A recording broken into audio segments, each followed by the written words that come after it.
Namaste.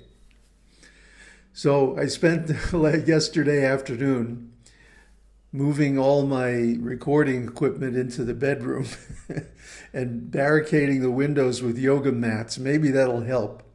It sure makes a nice dry sound, which is good for voice. But because of the lack of space, I have to use an older, but still, condenser microphone. It's not as good as the other one, but, at least we won't have so much interference from traffic noise.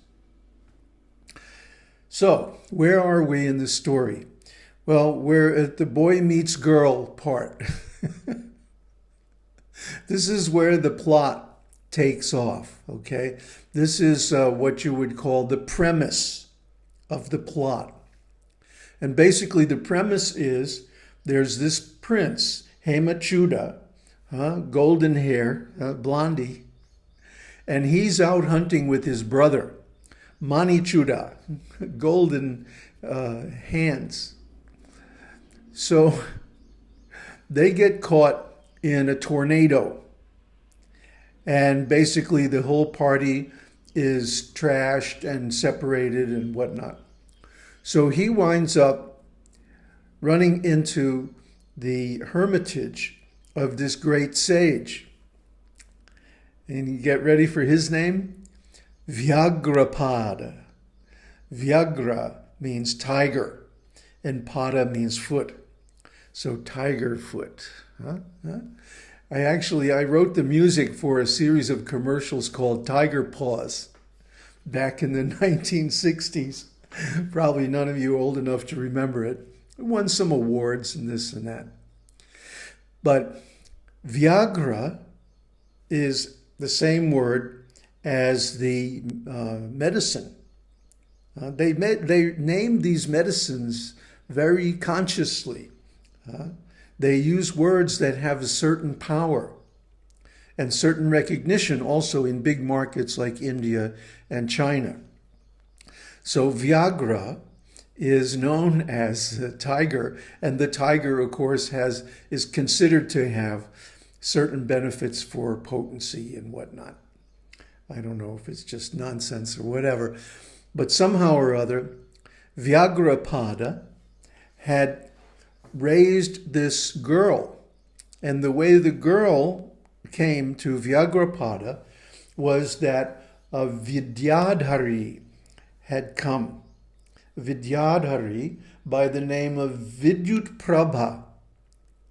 Now, Vidyādharīs are beings, subtle beings, who live on a planet that's 80,000 yojanas below Ketu. Okay? And they can travel in space without a vehicle. So they sometimes visit Earth, pleasant, beautiful places on Earth. So this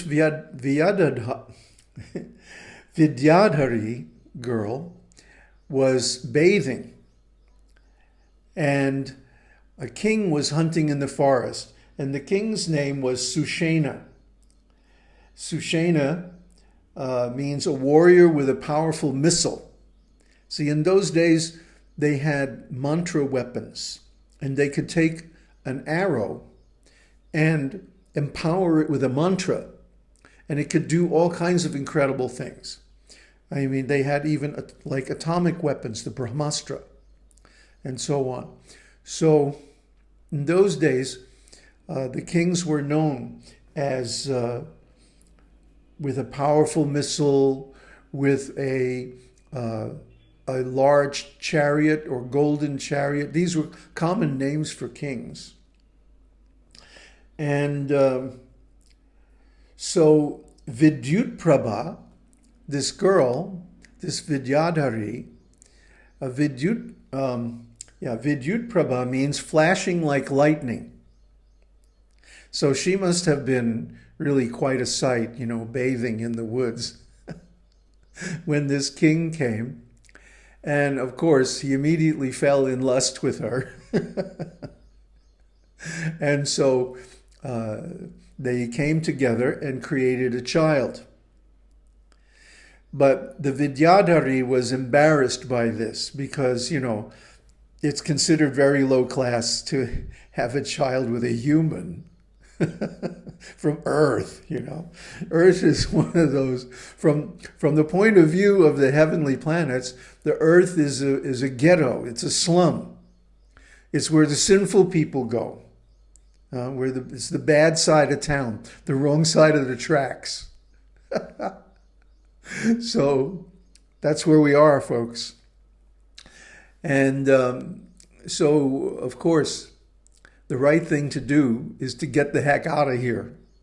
And that's why we practice yoga and self-realization. But anyway, so this Vidyādharī was embarrassed that she conceived a child, so she caused an abortion. And these higher beings can do this simply mentally. Actually, I have some experience that even human beings can have abortions because of mental anxiety and things like this. So anyway, somehow or other, the child lived and was found by Vyaghra. And Vyaghra, being a realized soul, took the child and raised it like a mother. This is because he was a great devotee of the goddess. And so he had this feminine feeling. He could nurture the child and raise her up. So now here's this child, this young child of a demigoddess and a human. And she's living out in the middle of nowhere, in the middle of a great forest, actually, full of wild animals and so on, with this powerful sage. In fact, he was so powerful that no demons or any kind of other negative energies could penetrate his space. So she was completely safe and carefree there. So when this tornado came through, then she came across this Hemacūḍā. And remember, her name is Hemalekha, which means one with a crescent moon on her head. So she's actually the goddess. She's the goddess in disguise. When the goddess comes to earth and manifests a human-like form, she often does it through this kind of scenario. And there's many, many descriptions and pastimes in the Devi Shastras, Devi Mahatmya, and so on, describing this kind of incident. So when she wants to come and bless someone and liberate them, she appears in this way. So, of course, Hemacūḍā and Hemalekha fell in love.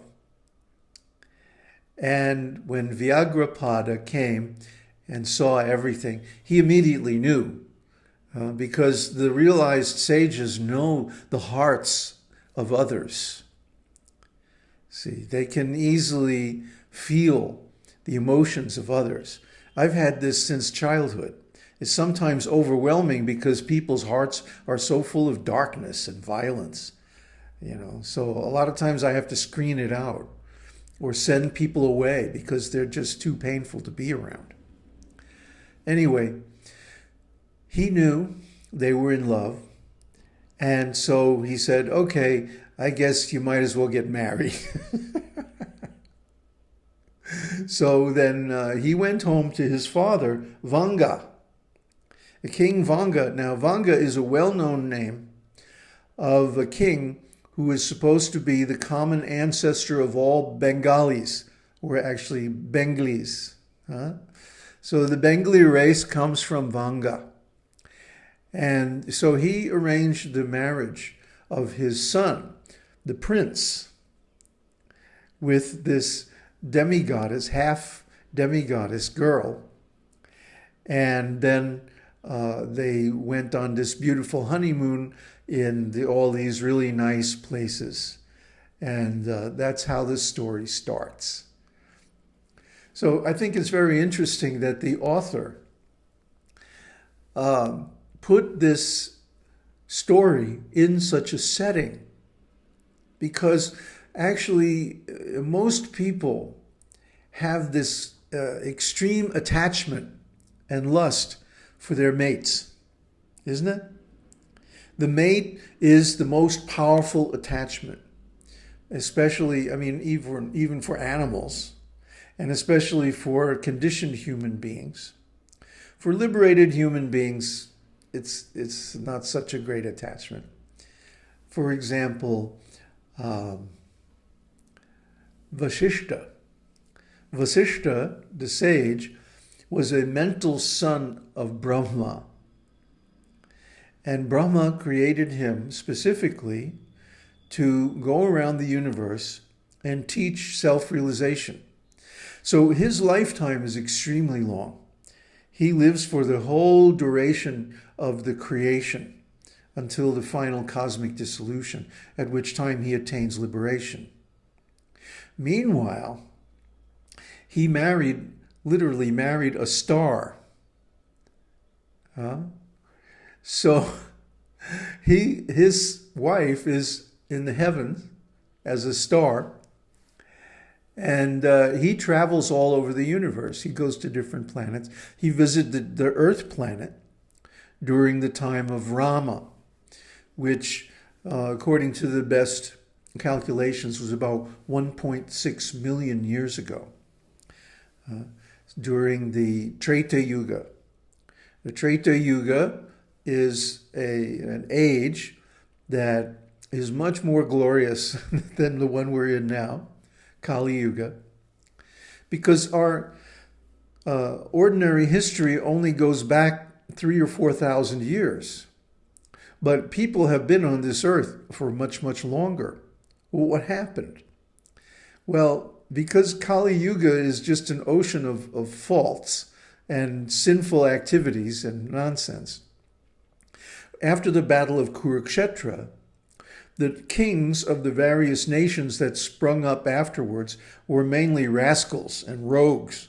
And so they destroyed the records of the earlier glorious Vedic civilization of Dwapara Yuga. Only in India did those records survive, and only then because they were kept in the Himalayas, by the great sages, protected. So in this way, the real history of the world got covered up, and then a bunch of false histories of these different bogus nations. Before, there was nothing like a nation.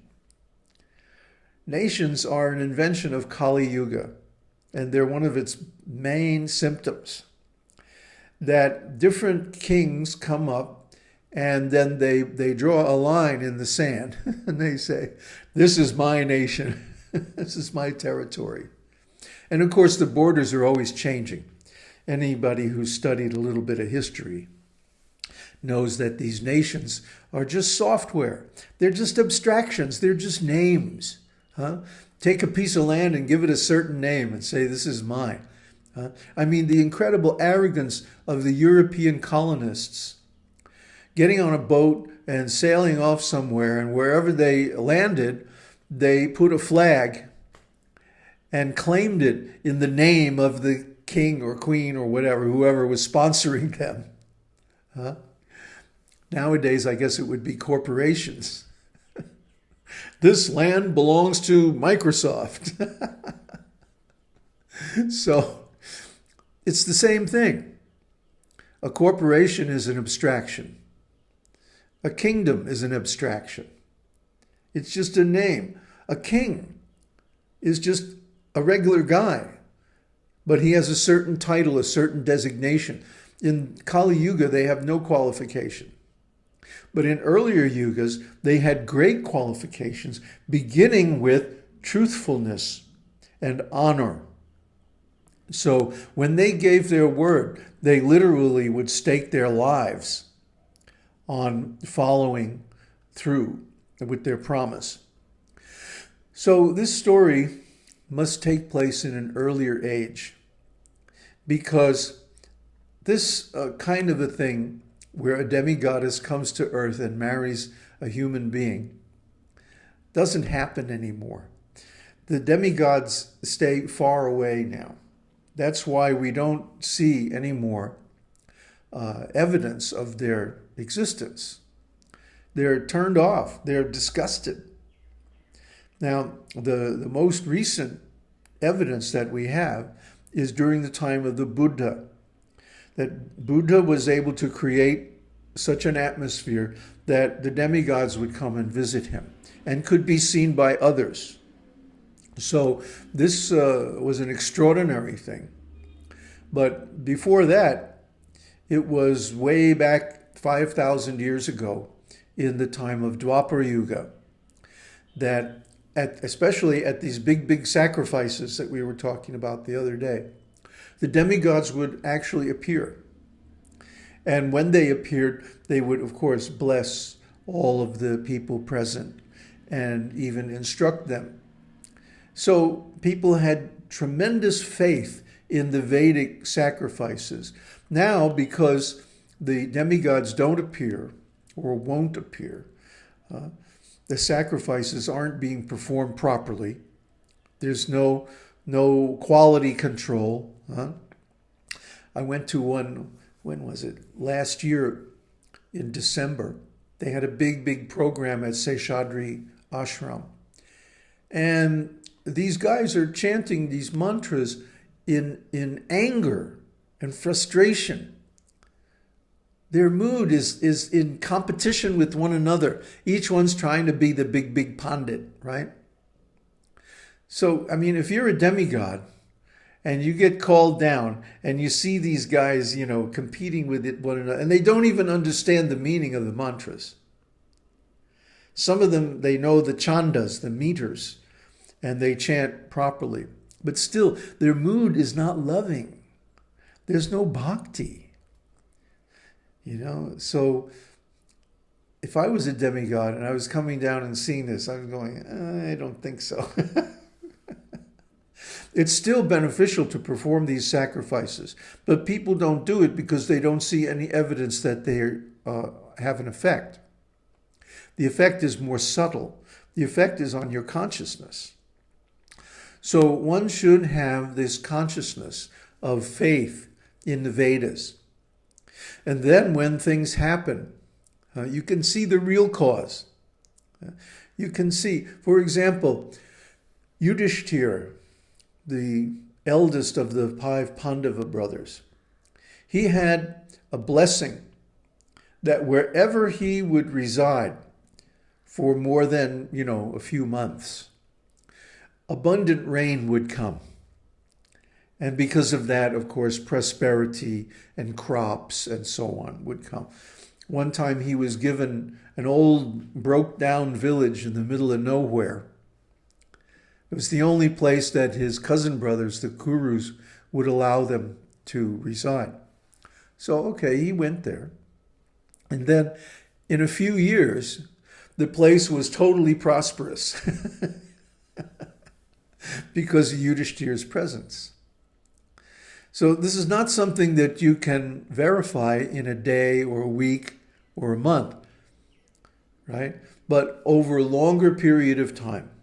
Like when I first came to Tiruvannamalai, it was dry as a bone. It was like a desert. It was horrible. There was no rain. There's some areas in Tiruvannamalai district had not had rain in 3 years. Not a drop. Can you imagine? So now, after being here for 1 year, there was a huge storm. It filled up all the lakes and the groundwater, the tanks and everything was nicely up. And this year we had a very nice, normal rainy season.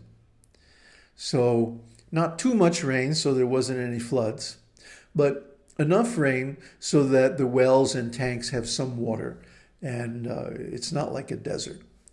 So this is the result of performance of sacrifice by self-realized people. It actually has an impact on nature, on the climate. And what to speak about its impact on people's consciousness. But this is a very subtle thing, and only those who are realized themselves can see the influence. Om Tat Sat. Om Harihi Om.